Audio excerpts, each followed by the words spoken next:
Merci d'être là, hein. Merci au nom des pharmaciens des Bouches-du-Rhône.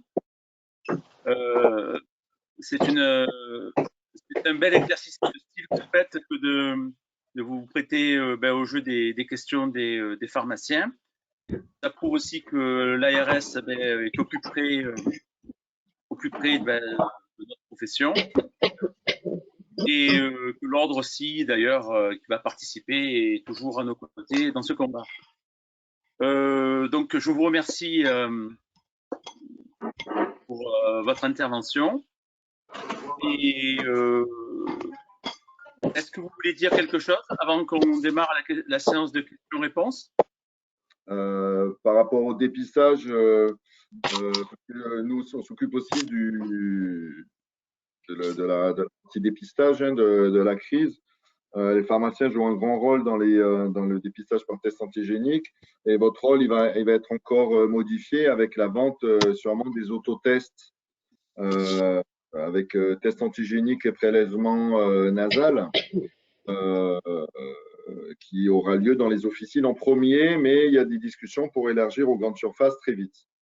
Bon, ça, on ne va pas rentrer là-dedans, mais en tout cas, vous allez dans un premier temps très vite vendre des autotests, donc du coup, avoir un rôle de conseil, de recommandation encore très, très important dans la gestion de crise. Alors, justement, à propos des autotests, on avait une question. Est-ce qu'il va sûrement y avoir une liste de fabricants adhérés pour les autotests? Oui, si c'est similaire au test antigénique, tu as une plateforme sur la plateforme Covid sur le site du ministère de la Santé, tu as tous les tests qui sont autorisés. Sur les tests antigéniques, c'est avec en fonction de la protéine qui sont listés, comme les réactifs pour la biologie sont listés.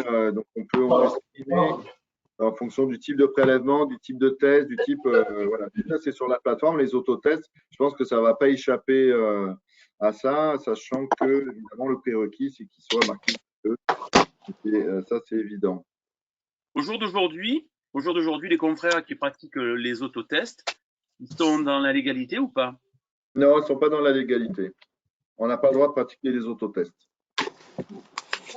Ok. Et, on n'a pas le droit de pratiquer les autotests, on n'a pas le droit de pratiquer les techniques ISOCOV, c'est réservé au laboratoire de biologie. ISICOV, c'est une technique de biologie moléculaire de RT-LAMP sur prélèvement salivaire.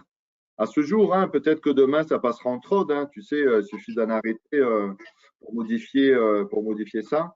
Aujourd'hui, ISICOV avec prélèvement salivaire, c'est réservé au laboratoire de biologie médicale. Autrement, la phase analytique, donc uniquement la réalisation de tests, peut être réalisée par des médecins dans leur cabinet ou dans une maison de santé ou un centre de santé. En tout cas, il faut qu'il y ait un lien, dans ce cas-là, avec un laboratoire de biologie pour la validation des résultats. De toute façon, a posteriori. Donc, voilà. Mais c'est des sujets, effectivement, qui évoluent tout le temps. Donc dans certains pays, ça peut être autorisé comme prod. Donc, les pharmaciens peuvent l'utiliser. Pour le moment, en France, c'est pas le cas. On a la réponse donc quant à la liste. La liste, pour l'instant, elle n'existe pas. Non, parce que là, on a eu un avis de l'HAS, il me semble, sur hier ou avant-hier sur les autotests. En tout cas, sur les tests antigéniques à prélèvement nasal, c'est-à-dire quelques centimètres dans le nez. Il doit y avoir un avis aussi sur les prélèvements, les tests antigéniques à prélèvement salivaire. Donc ça, on va attendre un peu qu'il y ait plus qu'un avis, quoi. Il faudra un arrêté, je pense, mais ça va arriver très, très, très vite. Il y aura une prise en charge ou pas du tout? Sur l'autotest, il y aura la vente de l'autotest, en fait. Il y aura l'autotest, le patient, il le fait chez le principe, c'est de le faire chez lui. Voilà. On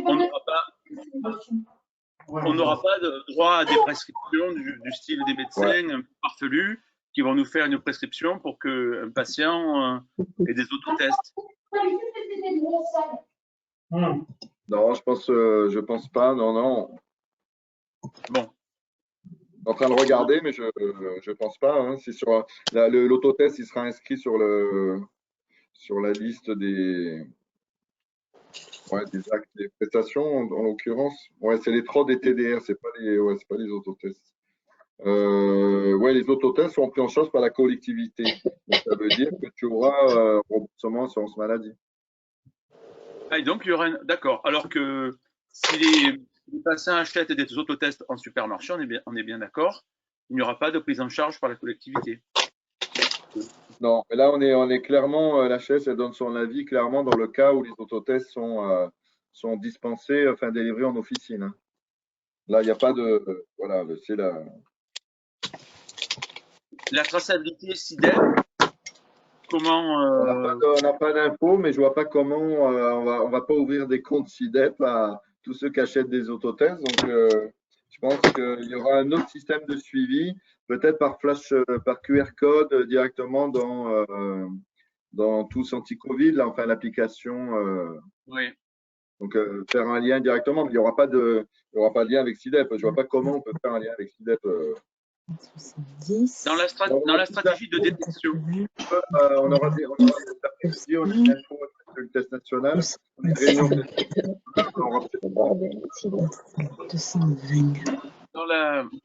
Quand vous n'intervenez pas, chers confrères, coupez vos micros, s'il vous plaît. Et j'avais donc il ne va pas y avoir de changement, il n'y a pas de changement de prévu dans la stratégie des tests antigéniques pratiqués en pharmacie. On est bien d'accord? pour le moment, non, il y a pas de changement. Il y a même pour la région sûrement une intensification des tests qui sera demandée, enfin qui a déjà été demandée lors d'un week-end, hein, pas le dernier, mais celui d'avant. Ça peut se reproduire parce qu'on est une zone très surveillée, hein, PACA, et Bouches-du-Rhône et Alpes-Maritimes notamment. Donc il se peut que le ministère de la Santé demande une intensification des dépistages et notamment les dépistages par test antigénique dans les officines. Bonjour, j'avais une question concernant les autotests. Alors, je suis arrivé un petit peu en retard, désolé. Est-ce qu'ils ont une valeur légale pour les voyages à l'étranger, l'employeur, etc.? À ce jour, non. Je crains qu'il n'en ait pas. D'accord, merci. C'est uniquement pour le moment sur la RT-PCR ou test antigénique, RT-PCR moins 72 heures ou test antigénique. Après, il faut, pour chaque pays, vous savez qu'il faut regarder ou du ministère des Affaires étrangères pour avoir précisément les conditions. Mais je ne vois pas comment l'autotest pourra être avoir une valeur légale pour le je pense que la suite, c'est vraiment le cercle familial privé, hein.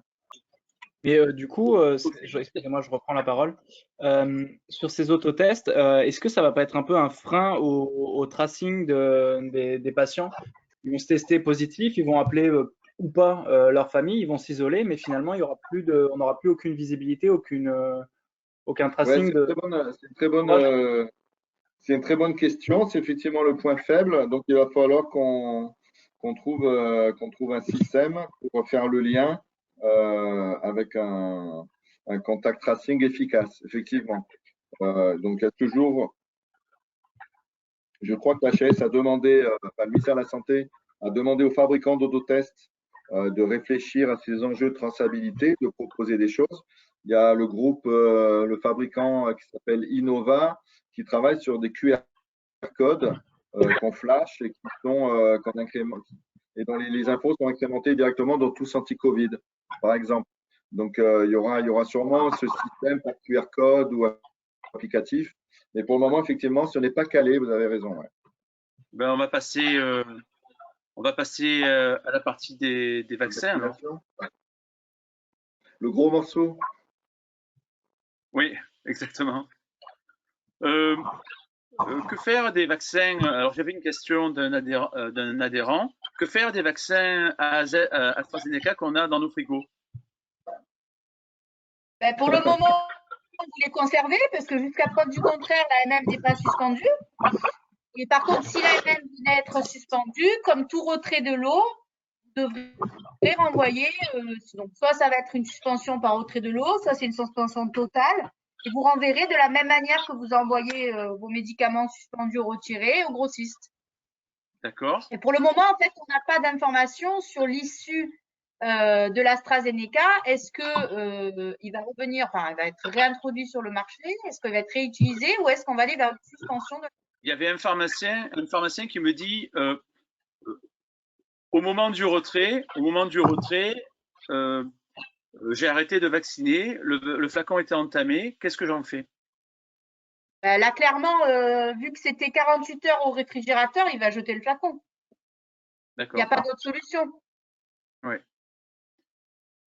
Ensuite, il y a une question sur les patients qui ont déjà été vaccinés. Les patients qui ont été vaccinés nous posent des questions en nous disant bon, qu'est-ce qui va se passer? Quelle est la conduite à tenir? Est-ce qu'on maintient le rendez-vous dans 12 semaines? Oui. Alors, ça, le rendez-vous dans 12 semaines, on peut le maintenir puisque là, on est toujours dans l'attente de la décision. Après, par contre, ce qui a été dit, je pense que dans un DGS urgent ou un MIMSANT, je ne sais plus, c'est que si le patient venait avoir le moins de symptômes, il faut qu'il consulte son médecin traitant et c'est lui qui devra faire un signalement de pharmacovigilance.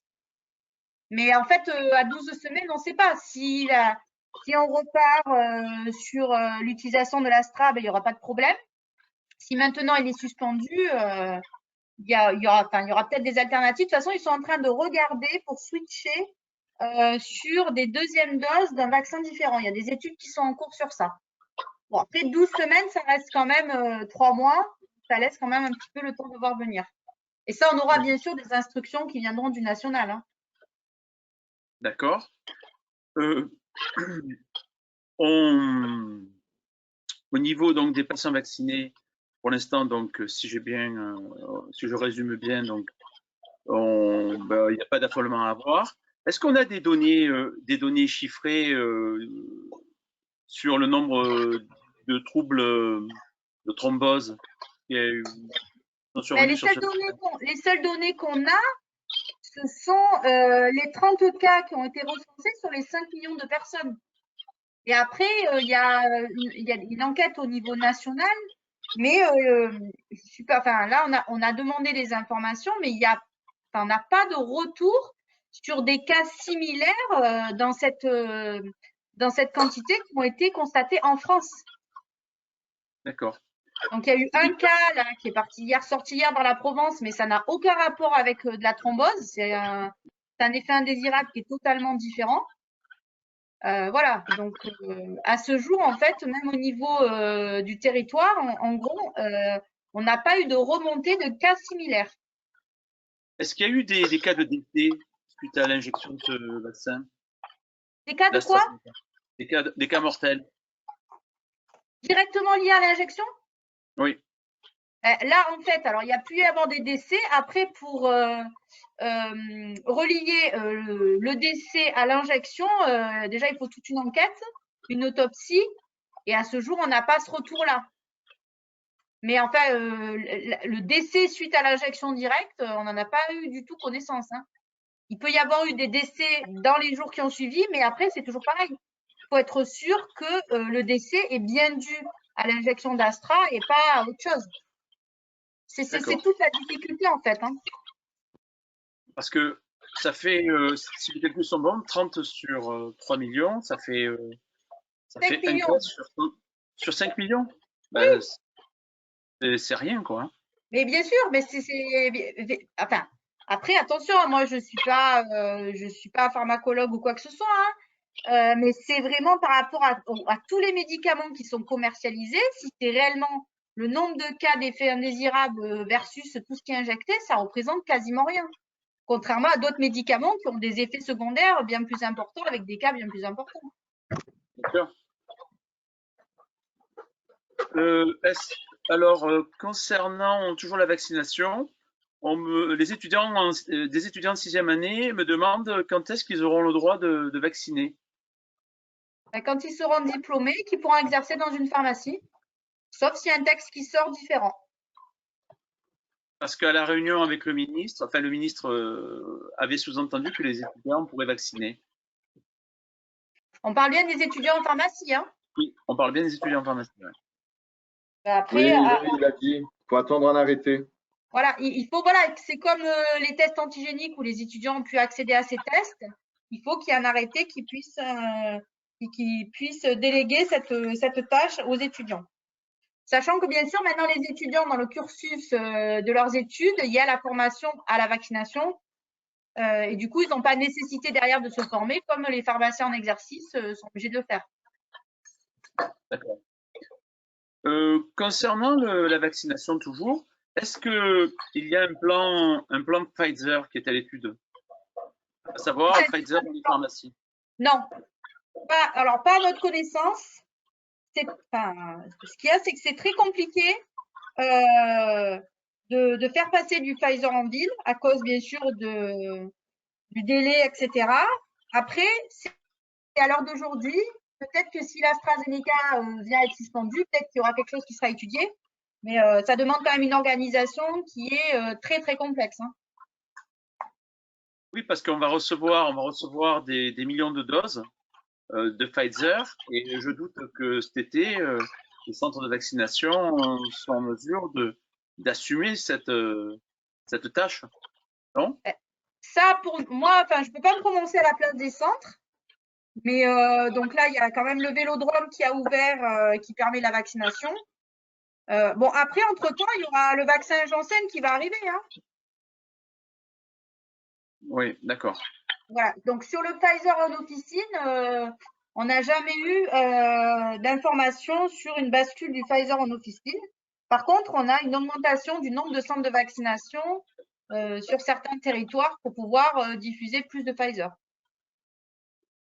Aujourd'hui, sur ces centres de vaccination, je sors un peu, sur ces centres de vaccination, on sait qui exercent, ce sont des médecins à la retraite ou il y a des pharmaciens? Alors, nous, on n'a aucune information sur ces centres qui se gèrent tout seuls et qui sont gérés par les délégations départementales. Donc, les médecins retraités peuvent exercer, tout à fait, tout comme les pharmaciens d'officine. Ça, c'est aussi prévu. Hein. Mais par contre, ce sont les centres qui se gèrent en quelque sorte. Et c'est eux qui, en pilotage avec les délégations, organisent le personnel présent sur ces centres. Et rien n'empêche la présence de médecins retraités puisqu'ils sont inscrits à l'ordre en compte. D'accord. J'avais une question. Voilà, la vaccination à domicile, le pharmacien nous dit que bon, on va avoir des demandes. Aspect pratique, administratif et assurance. Est-ce que le pharmacien pourra administrer à domicile le vaccin ou c'est le pharmacien qui fera la prescription à un infirmier qui ira vacciner à domicile? Comment c'est prévu?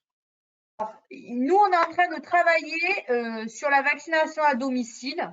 Alors déjà, le pharmacien, sauf s'il y a un texte qui le prévoit, il ne pourra pas les vacciner à domicile, puisque là, le décret qui est sorti, c'est sur une vaccination soit en officine, soit dans un centre de vaccination, donc pas au domicile du patient. Et après, au domicile, c'est que médecin infirmier. Non. C'est ça, au domicile, il n'y a que médecin infirmier d'autorisé Voilà, pour le moment. c'est la suite que j'allais dire, c'est-à-dire que au pire, le médecin traitant pourra prescrire et l'infirmière pourra administrer. Mais ça, on est en train d'y travailler parce qu'on a la même problématique sur les doses et les vaccins. Hein. Est-ce que le pharmacien pourra prescrire? Non. Ben non, parce que le pharmacien, il prescrit quand il injecte. Là, il n'y a pas de raison qu'il prescrive pour ne pas injecter, puisqu'il y a quand même le médecin qui suit le patient et l'infirmière. C'est pas prévu. Ok, c'est pas prévu. Voilà. Après, c'est pas prévu, mais des fois, tout se prévoit après. Hein. Donc, je ne veux pas être… les choses peuvent évoluer très vite. Hein. Ça m'étonnerait, puisqu'il y a quand même un médecin traitant qui suit le patient et il y a toujours des infirmières. Oui, parce que après la conférence du ministre, on pouvait penser, les propos étaient ambigus à ce niveau-là. C'est pour ça que certains confrères se sont posé la question. Est-ce que vous avez des questions concernant la vaccination, chers confrères? Bonjour, moi j'ai la question d'un confrère concernant la livraison de cette semaine qui a été annulée. Est-ce que si le vaccin AstraZeneca est de nouveau autorisé, est-ce que on sera livré la semaine prochaine avec la livraison des médecins ou est-ce que vous allez faire une livraison médecin une semaine, une livraison pharmacien une autre semaine? Alors, à ce niveau-là, nous, on n'est pas du tout… Alors, je vais peut-être reprendre comment ça se passe au niveau des commandes et des livraisons. En gros, vous commandez sur le portail de commande qui s'appelle déclaration ARS, mais qui n'est pas du tout un portail ARS. C'est un portail qui est pire. Je suis en conférence même. Donc, vous commandez sur ce portail, soit pour vous, soit pour les médecins. Une fois que la commande est terminée, donc elle peut s'effectuer entre le lundi et le mercredi, SPF extrait toutes les demandes de commande. Il organise un plan de livraison qui est transmis à la chambre syndicale. Et ensuite, alors après, moi, je ne sais pas comment la répartition sur les officines a été effectuée, mais du coup, chaque grossiste reçoit la quantité à délivrer pour chaque pharmacie et il vous livre. Donc ça, c'est le principe qui est mis en place quand tout se passe bien. Effectivement, vous avez commandé la semaine dernière des doses, enfin 2 flacons, 1 ou 2 flacons pour ceux qui étaient intéressés pour les pharmaciens. Sauf que là, tant que le vaccin, l'utilisation de l'Astra est suspendue, bien évidemment, la livraison n'aura pas lieu. Si il n'est plus suspendu, c'est fort probable que les grossistes vous livrent soit demain, soit après-demain. Et si, ou alors la semaine prochaine. Mais sur ce plan-là, en fait, nous, on n'est pas du tout maître de ces livraisons et de cette organisation. Après, les doses qui avaient été commandées la semaine dernière, elles avaient été prévues dans le plan de livraison. Tout comme cette semaine, vous avez pu, pour ceux qui ont réussi à commander en début de semaine, commander un flacon pour les médecins. Si la suspension venait à être supprimée, bien peut-être que vous recevrez en même temps et les doses que vous deviez recevoir cette semaine et les doses que vous avez commandées pour les médecins pour la semaine prochaine. Mais à cette heure-ci, en fait, nous, on n'est pas en capacité parce que ce n'est pas du tout nous qui sommes maîtres de ces livraisons et de l'organisation du plan de livraison. Oui, si possible. J'avais une petite question. Nous, on avait commandé un vaccin, on avait commandé 2 flacons de vaccin pour un médecin qui finalement n'a pas eu le droit de vacciner parce qu'il n'était pas informatisé. Et du coup, ces 2 flacons-là qu'on garde, est-ce qu'on doit forcément les redistribuer à un médecin dans la mesure où la suspension sera levée, ou est-ce qu'on peut les utiliser pour nous? Ben, ça, c'est vous qui voyez. Si vous avez, des médecins qui vous sollicitent, vous pouvez les donner à un médecin, toujours en traçant à qui vous donnez. Si maintenant vous avez si vous êtes autorisé à vacciner et que vous avez une patientèle qui répond à la vaccination, vous pouvez très bien l'utiliser pour vacciner. En fait, ce qui compte, c'est que toutes les doses envoyées soient tracées dans Sivac, quelle que soit la personne qui administre. Très bien, merci. Par là même, si vous avez reçu un flacon, vous, en officine, et que vous ne souhaitez pas vacciner, puisque la semaine dernière, il y a un flacon qui a été envoyé à certaines officines dans les zones les plus exposées. Si vous ne souhaitez pas vacciner, vous auriez très bien pu, vous pourriez, si le vaccin n'est plus suspendu, donner votre flacon à un médecin qui, lui, réalise la vaccination. Est-ce que le principe d'approvisionnement est toujours en mode alternatif, à savoir une semaine pour les médecins, une semaine pour les pharmacies, jusqu'à ce que la situation revienne à la normale, ou le fait que le vaccin soit en pause, eh bien, il y a aussi, il va y avoir des modifications dans la distribution. Cette alternative, en fait, une semaine pharmacien, une semaine médecin, elle provient de la problématique du nombre de doses qui avaient été commandées par l'État et pour lesquelles les commandes n'ont pas été honorées dans l'intégralité. Donc, tant qu'il y a un contingentement de ce nombre de doses, la solution qui a été donnée, c'est de faire une semaine pharmacien, une semaine médecin. Par contre, du moment où les doses, si le vaccin n'est plus suspendu et si les doses qui sont reçues au niveau national sont conséquentes, chaque semaine, vous pourrez commander et pour les pharmaciens et pour les médecins. Alors, peut-être avec des marges, et un nombre de flacons contingentés dans chacune des 2 professions. Peut-être à terme, si vraiment on n'a plus de problème de doses, il y aura peut-être même plus de marge. Voilà. Et ça, on ne peut pas, en fait, nous, on n'a aucune idée de ce qui arrive au niveau national et qui est géré par Santé publique France. D'accord. On n'a pas d'idée d'arriver sur le marché du vaccin de Janssen. Alors, nous, on nous avait dit plutôt fin avril, début mai. Voilà. Mais après, on n'a pas d'autres informations plus avancées, quoi. Déjà, on sait que, voilà, qu'il a été autorisé, mais on n'a pas d'informations sur les livraisons et les dates précises. Est-ce que est-ce qu'on sait s'il va être en multidose comme l'Astra ou est-ce que… Ça, je pense que c'est ce qui nous a été dit, ça sera du multidose.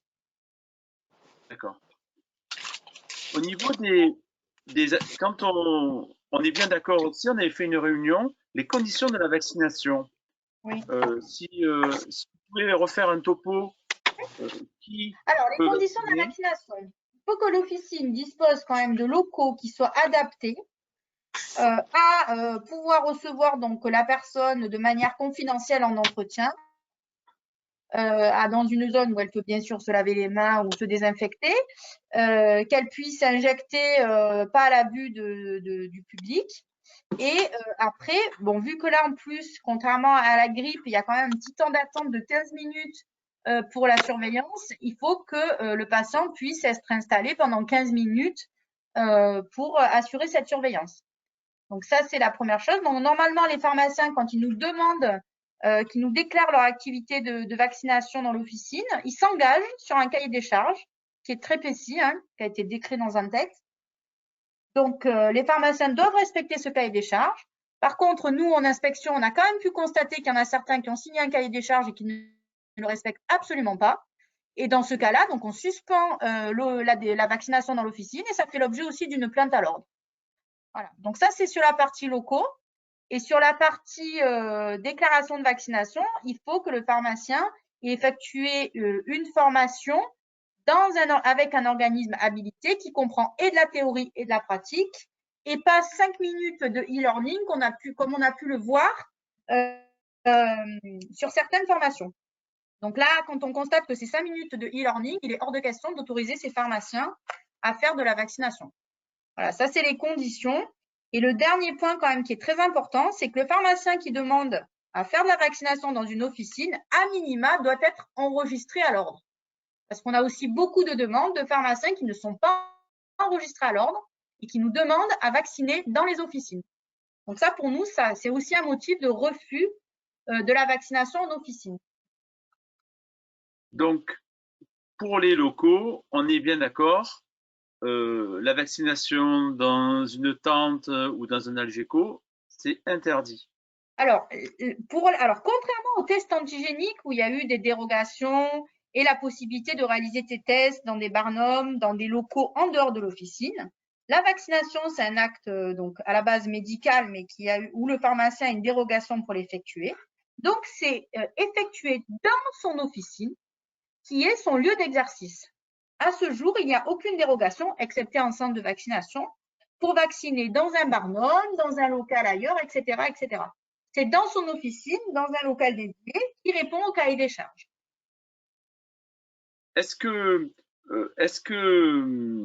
Comment fait un pharmacien lorsque il embauche un adjoint et que cet adjoint est habilité à vacciner?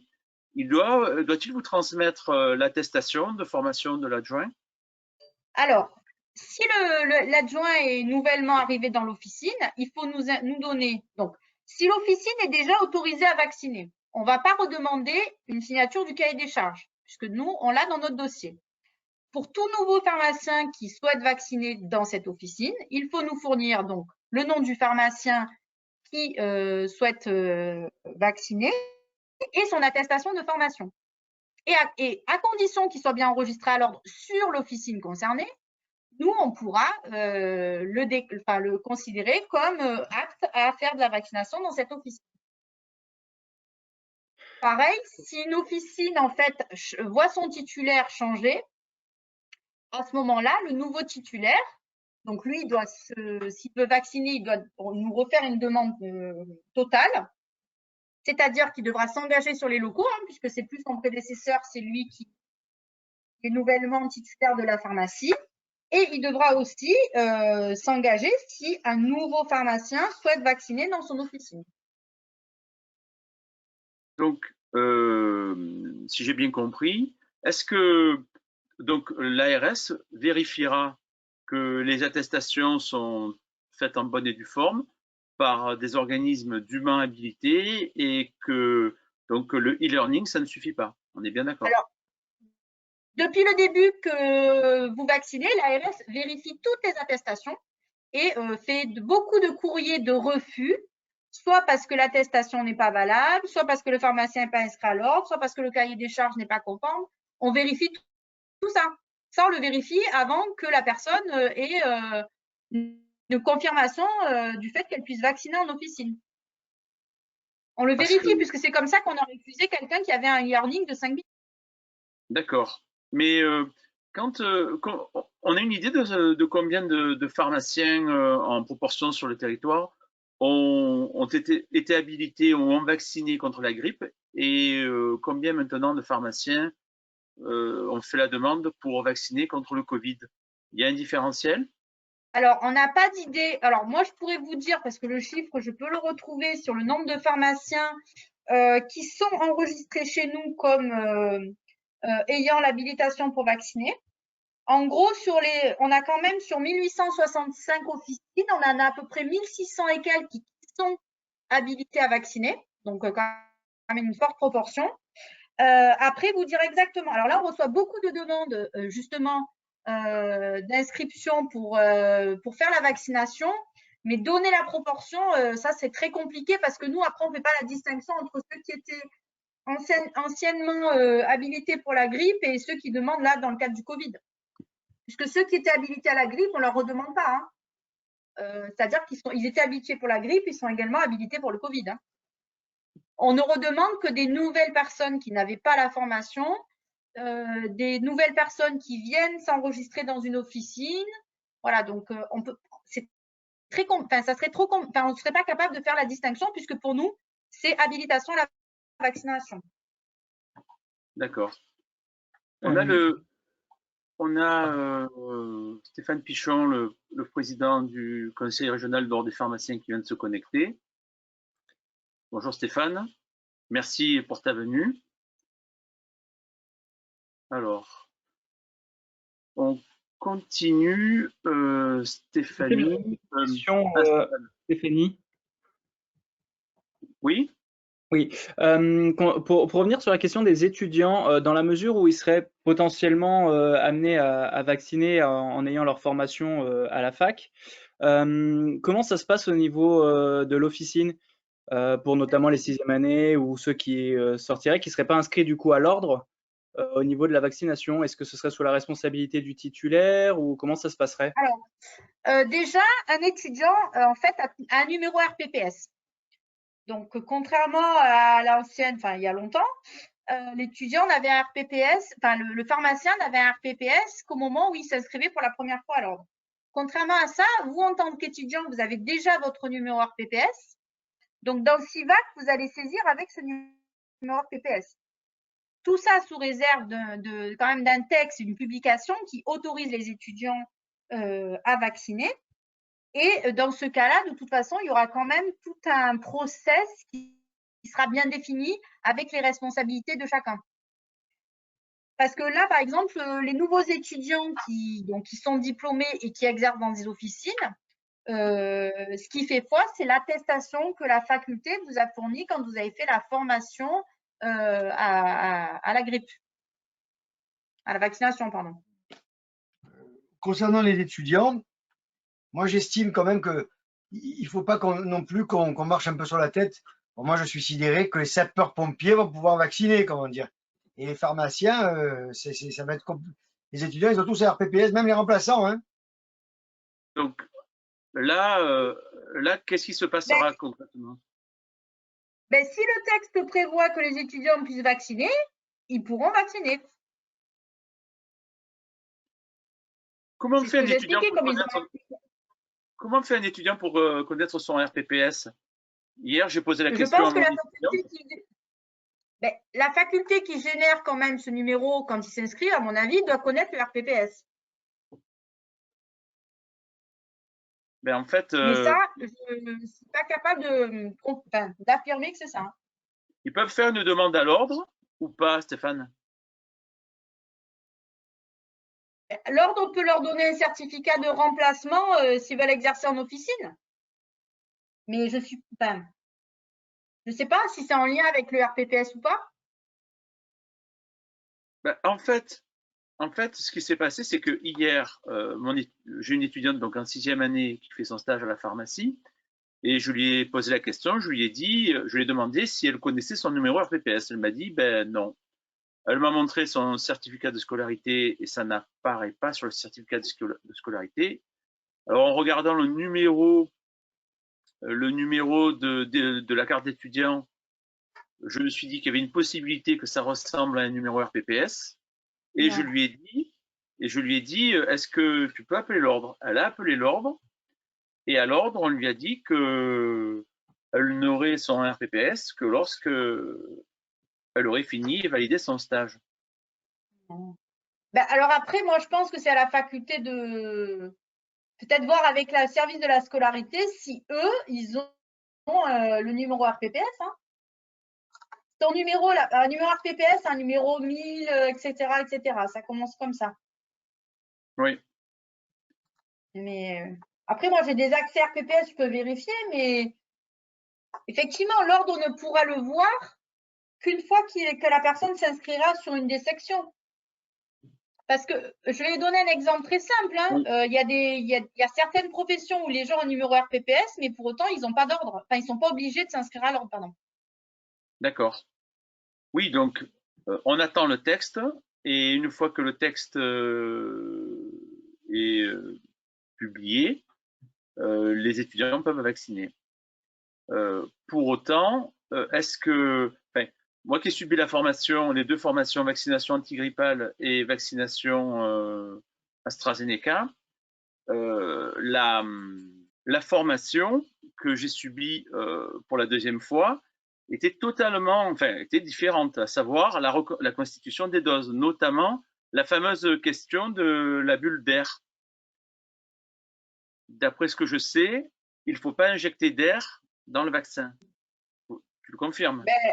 Ça, c'est ce qu'on a. Ça, c'est le tuto qu'on a diffusé. C'est-à-dire qu'effectivement, la formation initiale sur la vaccination, c'est sur des formes qui sont des seringues qui sont déjà pré-remplies en monodose, et que là, on est sur des flacons multidoses. C'est pour ça qu'on avait fait un tuto sur lequel on essayait de montrer comment faire sur un flacon multidose pour prélever les doses. Il n'y a pas l'air, non, il n'y a pas besoin. On injecte directement la seringue et on prélève la quantité nécessaire. Pour l'avoir fait lundi matin, et c'est marrant parce que j'étais avec un pharmacien qui me dit « Ah, vous avez injecté de l'air ?» Je dis « Non, à un moment donné, il y a quand même, qu'on le veuille ou non, une microbulle qui est l'air contenu dans l'aiguille. Mais quand tu rejettes en fin de compte le produit, tu mets pas d'air, tu rentres ta seringue et c'est l'air qui est déjà dans le flacon que tu mobilises pour… Moi, j'ai réussi à faire 11 doses et demie, la demi-dose, il n'y a personne qui l'a prise. Hein. Mais bon, ça a été chaud lundi. Vaccination 11 doses, AstraZeneca l'après-midi. Je ne te dis pas comment il a fallu appeler les gens. Quand même. Stéphane, avec la demi-dose, est-ce que tu as eu une demi-thrombose? J'ai eu une seule jambe. Une seule jambe. Sans déconner, il manquait plus que ça, la thrombose. Les mecs au pays des farcis. Tu vois? Non, je passais au RPPS, normalement, comme tu le disais, à l'ordre de tous les étudiants à partir de la 3e ou 4e, je crois que dès qu'ils ont réussi le concours, ils ont un RPPS, on va dire, potentiel. C'est leur numéro, en fait, qui les suit pendant toutes leurs études et qui les suivra dans leur profession. C'est un numéro unique qui leur est attribué dès le début. Comme le dit Stéphanie, le RPPS, il permet de savoir aussi tous les changements de profession à l'intérieur de la profession. Un gars qui était officinal, qui devient peut-être grossiste ou qui devient ou vice-versa, c'est tout le temps le même RPPS. C'était pour éviter les doublons, les triplons des numéros finesse. Donc on a tout le temps le même.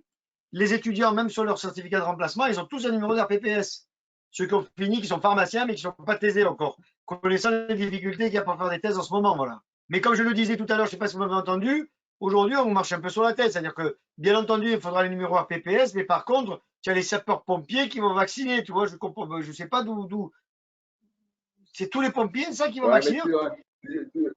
On en a besoin des sapeurs-pompiers. Les gros centres, ils vont fonctionner. Ils fonctionnent, tu le sais, avec les marins-pompiers, les sapeurs-pompiers. Ah ouais, mais bon, regarde, moi, j'ai eu 10 vaccins, j'aurais pu en faire 50 dans la journée. Hein. Oui, non, mais bien sûr, il faut que vous ayez plus de vaccins. Ça va arriver en avril. Mais en ce moment, les centres du 04, du 05, ben, tu vois, le centre de vaccination du Vélodrome, il fonctionne avec les pompiers. On peut les mobiliser facilement, en fait. Oui, d'ailleurs, sur les tests géniques, les pharmacies militaires faire des prélèvements nasopharyngés. Hein. Regarde pour l'histoire du vélodrome. Soi-disant, ils avaient 3 box, ils en ont qu'un qui marchait. Qu'est-ce qui se passe les doses le soir? Comment on conserve les doses? Tout ça. Que moi, par exemple, j'avais la 11e dose. Il y a quelqu'un dans la pharmacie. Je prends mon exemple, mais c'est partout pareil, dans toutes les pharmacies. Je prends mon exemple, j'ai une dame. Elle me dit, ah, chaud, ben, je suis pas sur la liste d'attente. Écoutez, vous voulez le vaccin maintenant? Je vous le fais maintenant. Hein. Bien sûr. Tu faire 0 dose en pharmacie. Hein. À terme, oui, je pense que les vaccinodromes, cet été, ça va s'écrouler, quoi. Hein.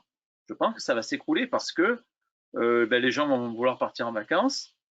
Il y a 21 000 pharmacies, il y a 19 500 pharmacies qui sont volontaires pour la vaccination.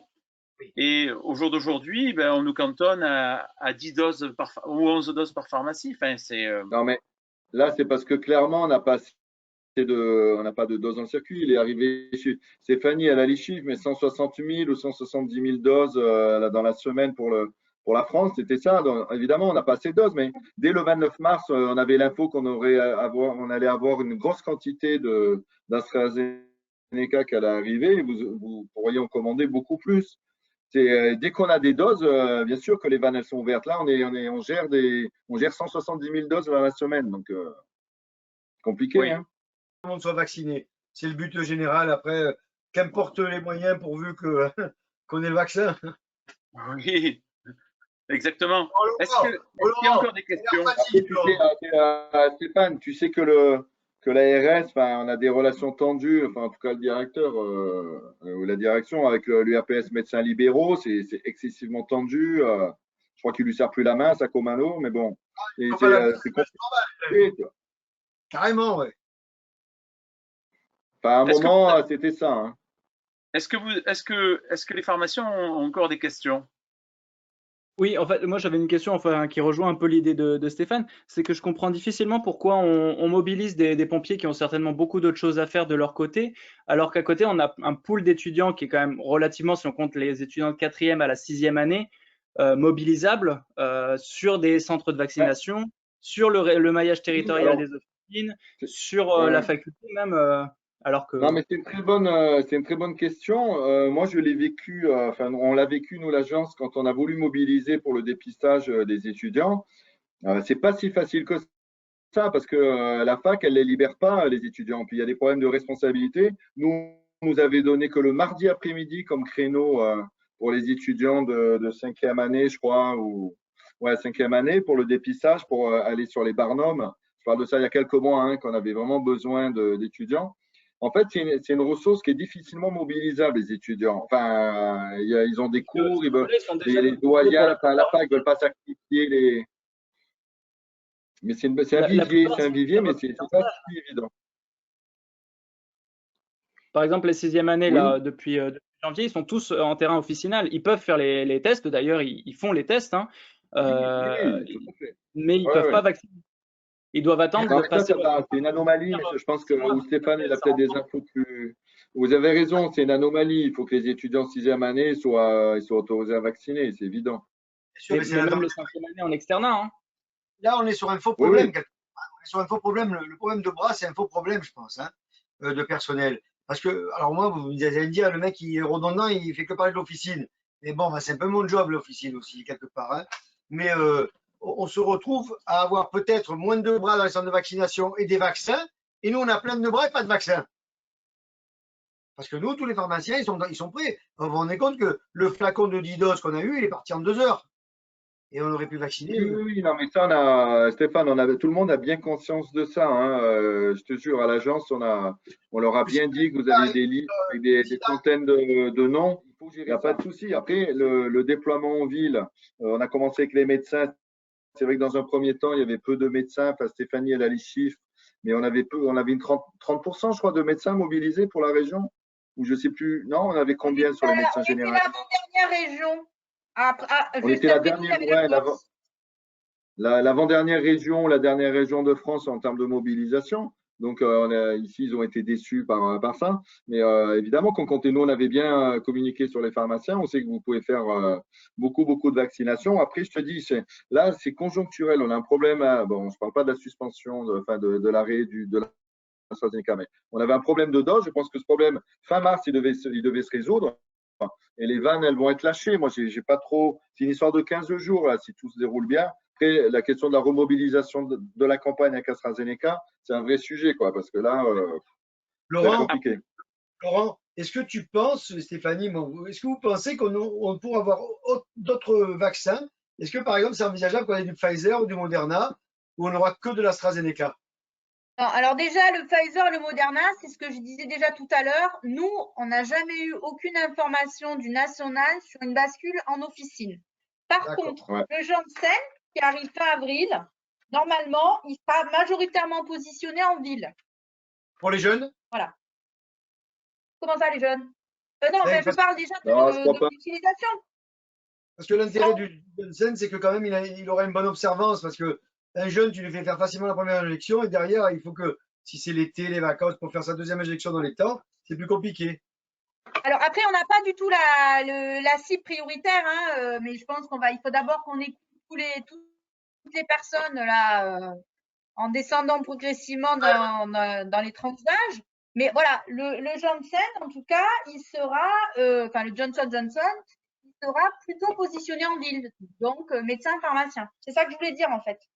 Par contre, le Pfizer et le Moderna, c'est pas du tout envisagé. On n'en a jamais eu aucune fois, enfin, une seule supposition sur ce point-là.